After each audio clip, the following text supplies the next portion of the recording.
Report to the company building immediately to sell your scrap metal and other goods. I feel like I've been here forever, but every day feels like a brand new run.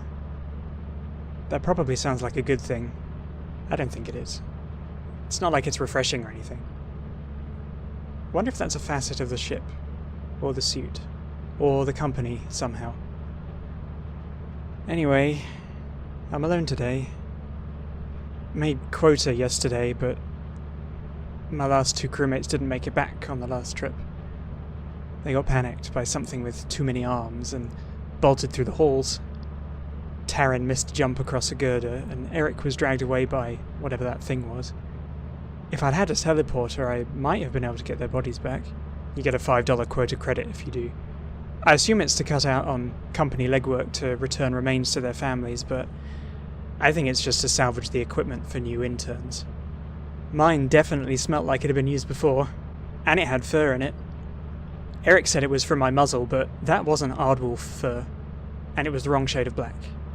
But he also said companies were a good thing for folks as they needed to be told what to do, but he drank one of the bottles we picked up in the factory, so I don't think he was the best at deduction. I don't know if anyone will fit that mask properly. It's so big. I could almost fit it over my current one. Double masking feels like the safe thing to do some places we visit. I don't want to catch anything. I'm supposed to get new ones soon. Crewmates, not masks. There's a spare, but it's too big for me. Mask, not crewmate that time. I'm normally behind the screen, trying to open doors, disable turrets, keep warning. I'm pretty good at it, I think. Mostly I got put here because I'm small, but it worked out okay, I guess.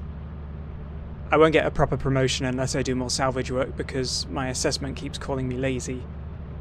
I don't know how they determine that, because it's exhausting running back and forth between the terminal and the screen to keep the crew moving and safe.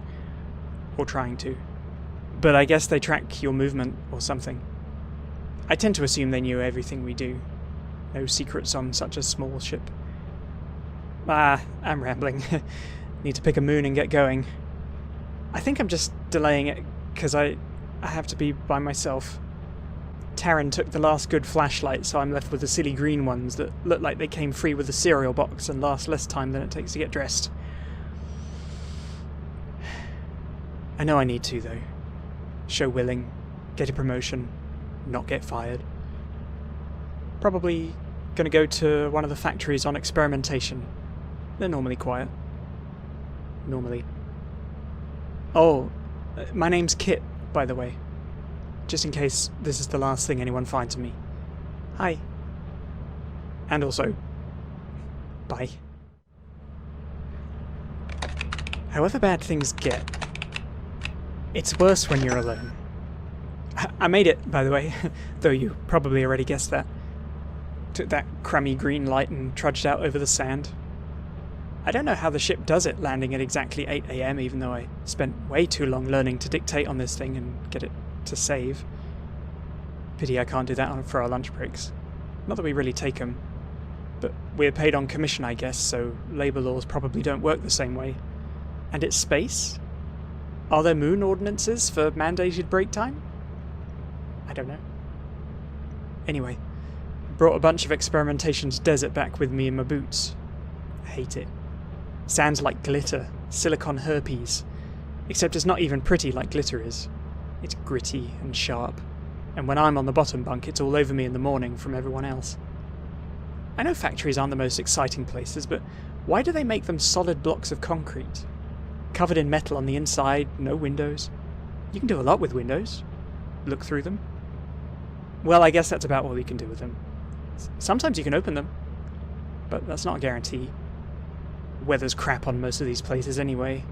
Maybe looking outside would make folks want to escape a factory like that, or only remind them of the kind of planet they're stuck on. I guess it's lose-lose. Oh well. Sorry, Windows. Inside, though, you'd think you'd want to keep people inside, but all the walkways look the same. Same as the ones on Gordian. Vow, Assurance, yellow safety railings and see-through mesh. I don't even know what they did in these things. There's engines, bolts, cams, and gears and cogs, and once when I went in there was this huge track leading down into the darkness. And they go down so far, too. Once Taryn dropped a flashlight down there and it went on forever. I guess he did too. I liked him. Pretty weasel. Let me have one of his vacuum-sealed candy bars once. They're a lot bigger than they look, though. The factories, not the candy bars. Must have had a lot of people working there. Wonder if that's why the creatures got so big and hungry. Used to eating lots, so they get hungrier. Or maybe they lived in the factories, or were some kind of experiment things. Apparently some are like robots, and some are more like bugs. They're all red blobs on the screen, just difference in size or speed. But oh yeah, I actually saw one today. I'd seen something before that was attached to Eric's head, but it died when Taryn hit it with a shovel, and I didn't want to look at it anymore. Eric wanted to eat it. I told him if he wanted to waste Quota hours burning it under the engines, that was on him, but I wasn't going to get fired because he can't control his appetite. Raccoons are weird. But yeah, turgid little thing sprinted by me carrying a box of staplers. Made a nasty rattling noise with its mouth? Legs? How do they do that? Anyway, it didn't want me near its staplers, and I didn't want it near my life, so I left with what I'd picked up and went back to the ship. Didn't bother bringing a walkie. No one to talk to today. Got a funny glass thing, a folding chair, and a jar of pickles. They look alright, actually. I mean, pickles last forever, don't they? There's no expiration date on them, so... Do you think there's a space pickle company that does deliveries for moon factories, or are these from-home pickles that somebody picked up after time off? Seems weird to think there are other companies around. You just forget after a while, going from ship to drop off to moon and back again. But somebody makes all these, grows a thing, buys the vinegar from someone who ferments things, gets a jar from a glass factory, pickles it, cans it, sends it out on its pickly way across the stars. It's very different to what we do. I wouldn't mind making pickles. Maybe. Someone out there still does. Why does it all look the same?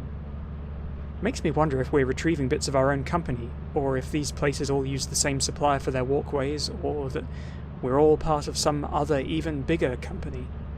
It's just companies all the way up. Anyway, I'm keeping the pickles. Use them to commemorate Eric and Taryn.